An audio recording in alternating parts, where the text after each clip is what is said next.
مقصد ہے کہ عبادت اس رب کی کرنی ہے. اللہ کو ماننا کافی نہیں ہے بلکہ اللہ کی بھی ماننی ہے. اسی لیے یہاں یہ بات نہیں آ رہی کہ اس اللہ کو مانو، بلکہ کہا جا رہا ہے اس اللہ کی عبادت بھی کرو. جس طرح سورہ النحل میں آتا ہے نا آیت نمبر 36 میں، وَلَقَدْ بَعَثْنَا فِي كُلِّ أُمَّةٍ رَسُولًا أَنِ اعْبُدُوا اللَّهَ وَاجْتَنِبُوا الطَّاغُوتَ، اور بے شک ہر امت میں ہم نے کوئی نہ کوئی رسول مبعوث کیا ایک ہی بنیادی دعوت کے ساتھ کہ عبادت کرو اللہ کی، اور اللہ کے جو مخالفت پہ کھڑے ہوئے لوگ ہیں ان کو طاغوت کہا گیا، چاہے وہ جنوں میں سے ہیں یا انسانوں میں سے ہیں، ان کی آپ نے مخالفت کرنی ہے. یہ ساری الہامی کتابوں کی دعوت کا خلاصہ، تمام انبیاء کی دعوت کا خلاصہ ایک اللہ کی عبادت ہے. عبادت کہتے ہیں ٹوٹل اوبیڈینس کو، یعنی صرف اللہ کو ماننا کافی نہیں بلکہ اللہ کا مکمل تابع فرمان بننا ہے. اور اسی کے پیرلل میں ایک ٹرم ہے جو وقت کے پیغمبر کے لیے استعمال کی جاتی ہے، اس کو ہم کہتے ہیں اتباع. قُلْ إِن كُنتُمْ تُحِبُّونَ اللَّهَ فَاتَّبِعُونِي يُحْبِبْكُمُ اللَّهُ. اے نبی تم فرما دو کہ اگر تم لوگ یہ دعویٰ رکھتے ہو کہ اللہ سے محبت کرتے ہو تو پھر میری یعنی وقت کے پیغمبر کی اتباع کرو، پھر اللہ بھی تم سے محبت کرے گا اور تمہارے گناہوں کو بھی معاف کر دے گا. تو اتباع میں بھی صرف پیغمبر کو مانا نہیں جاتا بلکہ پیغمبر کی پیروی بھی اختیار ساتھ کی جاتی ہے. تو ان دونوں چیزوں کو آپ سمجھ لیں. عبادت ہے اللہ کی محبت کے ساتھ، اس کو ماننے کے ساتھ اس کی ماننا، اور اتباع رسول ہے رسول اللہ کی محبت صلی اللہ علیہ وآلہ وسلم کے ساتھ آپ صلی اللہ علیہ وآلہ وسلم کی اوبیڈینس، پیروی اختیار کرنا. صرف اطاعت نہیں ہے بلکہ محبت کے ساتھ اطاعت ہے. اطاعت پلس محبت اللہ کے کیس میں ہو تو عبادت ہے، اور اطاعت پلس محبت رسول اللہ کے کیس میں ہو صلی اللہ علیہ وآلہ وسلم تو یہ اتباع رسول ہے. تو اے لوگوں عبادت کرو اس رب کی جس نے تمہیں پیدا کیا اور تم سے پہلے جتنے لوگ ہو گزرے ہیں ان کو بھی اسی نے پیدا کیا تاکہ تم ڈر سکو، پرہیزگاری کی روش اختیار کر سکو. یعنی اللہ کے حضور تمہیں پیش ہونا ہے. یہ وہ بنیادی بات ہے جو کسی بھی انسان کو دعوت دینے کے لیے پہلی چیز ہی یہی ہونی چاہیے توحید کے اعتبار سے کہ اس اللہ کو مانو اور اس اللہ کی مانو جس نے تمہیں پیدا کیا. سورہ طور میں بھی آتا ہے نا کہ کیا یہ لوگ بغیر کسی کے بنائے پیدا ہو گئے ہیں یا انہوں نے اپنے آپ کو خود پیدا کیا. ہائے ہائے، دو ہی پاسبلٹیز ہو سکتی ہیں نا، یا انسان اپنا کریٹر خود ہو یا اس کو کسی نے پیدا نہ کیا ہو.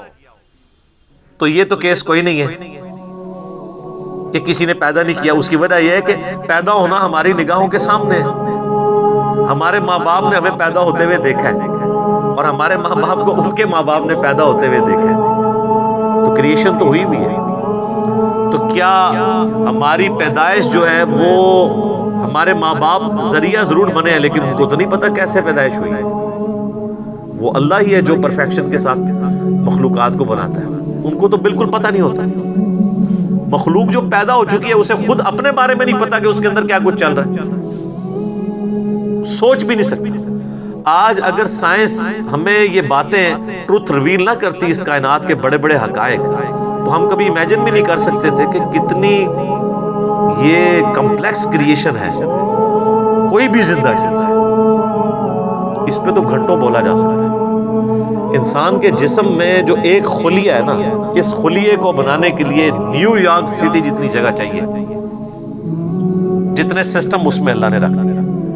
اور انسان کے جسم میں یہ ایک خلیہ نہیں ہے، 100 بھی نہیں ہے، 1000 بھی نہیں ہے، لاکھ بھی نہیں ہے، کروڑ بھی نہیں ہے، ارب بھی نہیں ہے. 100 ٹریلین سیلز ہر انسان کے جسم کے اندر موجود ہے. 100 ٹریلین، 1 ٹریلین 1000 ارب کے برابر ہوتا ہے. 100,000 ارب خلیے ہر انسان کے جسم میں. اور ان سارے خلیوں تک آکسیجن بھی پہنچتی ہے اور یہ زندہ ہے. ان کی ڈویژن ڈسٹرب ہو جائے تو کینسر ہے. یہ خلیے مر جائیں اور نئے اس کی جگہ پیدا نہ ہو تب بھی وہ ڈیڈ ہو جائے گا باڈی کا وہ حصہ. اور سائنٹسٹ کہتے ہیں کہ اتنا بڑا فگر ہے کہ اگر انگلینڈ جیسے 30 ملک ہوں اور 30 کے 30 ملک صرف درختوں سے پر ہوں اور کوئی چیز وہاں نہ اگی بھی ہو تو ان درختوں کے جتنے پتے ہوں گے نا یہ 100 ٹریلین ہے. 100,000 ارب. 1 ارب نہیں مان, 1 ارب گننے کے لیے آپ کو 25 سے 30 سال چاہیے. 24 گھنٹے بھی اگر آپ گنتی گنتے رہیں. کوئی شخص بہت بھی تیز گن لے گا 24 گھنٹے میں تو 86,400 سیکنڈ ہے, تو 1,00,000 دفعہ بھی مشکل سے گن پائے گا. تو 1 ارب اور کدھر پھر 1000 ارب, پھر 100,000 ارب. انِمیجنیبل, کیلکولیٹر فیل ہو جاتے ہیں. تو یہ سارے کے سارے جو خلیے ہیں ان کو کریٹ کیا ہے کریٹر نے.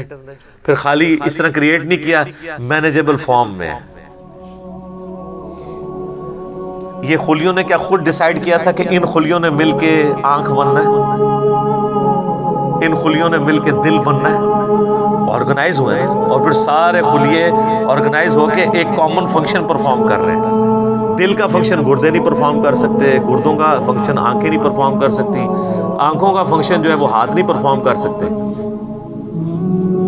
انسان کو تو پتہ ہی نہیں اس کے اندر کیا کچھ ہے.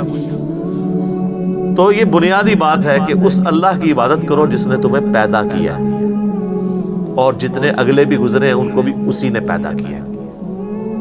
اس سے ڈر جاؤ, اس اللہ سے ڈر جاؤ جس نے تمہیں تمہاری مرضی کے بغیر پیدا کیا ہے. جو تمہیں تمہاری مرضی کے بغیر پیدا کرنے پر قادر ہے وہ تمہارے ساتھ کچھ بھی کرنے پر قادر ہے, اور اگر وہ تمہارے لیے کچھ ڈیسیژن کر لے گا پھر کوئی تمہیں بچا نہیں سکتا. یہ ہے اصل میں اس کا فارم.